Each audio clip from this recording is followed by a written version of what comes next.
let's start on part 2 of our poultry notes. I'll try to make this video a little bit shorter. Sorry, that first one was kind of long.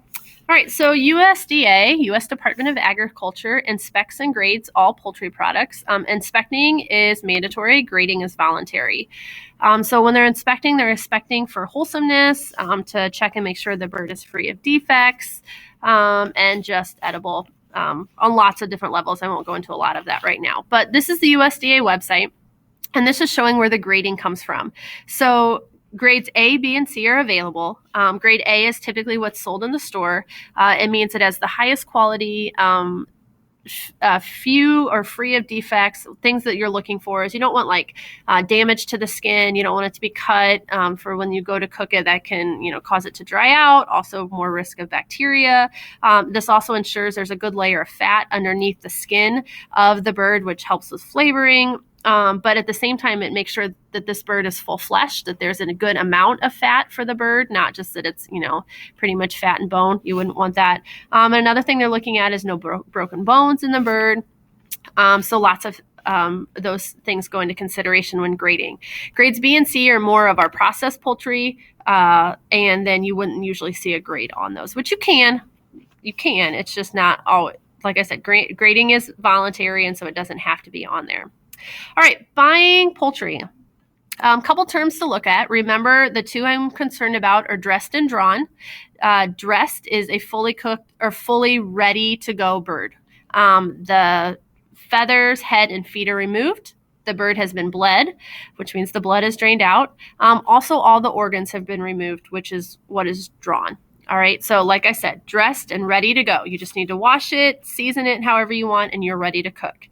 Drawn refers to only having the organs removed. So make sure you can understand the difference of those two terms. When you're buying frozen poultry, a couple things to look at.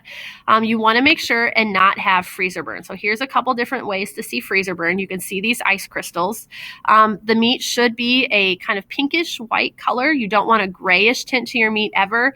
Clearly, you don't want these ice crystals. This is another style of freezer burn that you could have as well. So you just want to make sure and look for that. If you can't see through the package, just feel. Sometimes the poultry packages are like an off-white color. Feel and make sure there's no ice crystals between the packaging and the meat. Okay. Canned poultry, you can get, we saw that in our processed poultry image earlier. You can get like the chicken breast that's cut up and almost looks like it comes in a tuna fish can.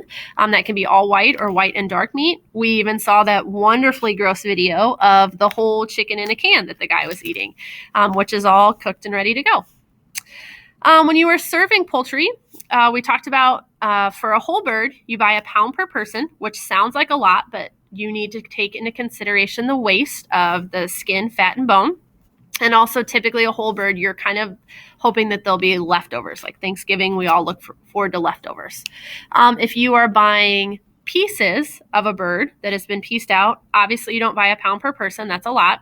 You take into consideration what is typically eaten. Like a breast, one is usually enough for a serving. Wings, usually 2 maybe. Thighs, a couple. Drumsticks, sometimes 2. So just take into consideration what you need. And then if you're needing chopped cooked poultry for a recipe, like a casserole, again, if you're getting a bird that has the skin in the meat and the bone and the fat all on it, a pound would equal about a cup. If you are buying boneless, skinless chicken breast, a pound will go much farther than a cup. All right, let's look at the nutritional value of poultry. And first of all, here we go. This is the daily recommendation according to the government website, Choose My Plate.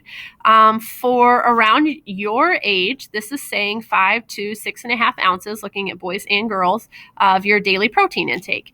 And then this just breaks down what counts as a serving. So they're looking at ounces. This is poultry, what we're looking at. So typically poultry is measured in ounces anyway, so that's not hard to look at. But most people eat about 3 ounces at a meal for poultry.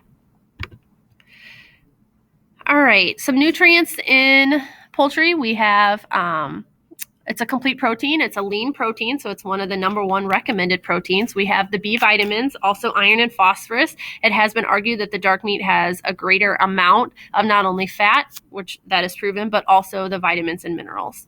I have seen that research, but I haven't dove into it a lot, so I just want to mention that. But I'd have to dig a little bit more into it.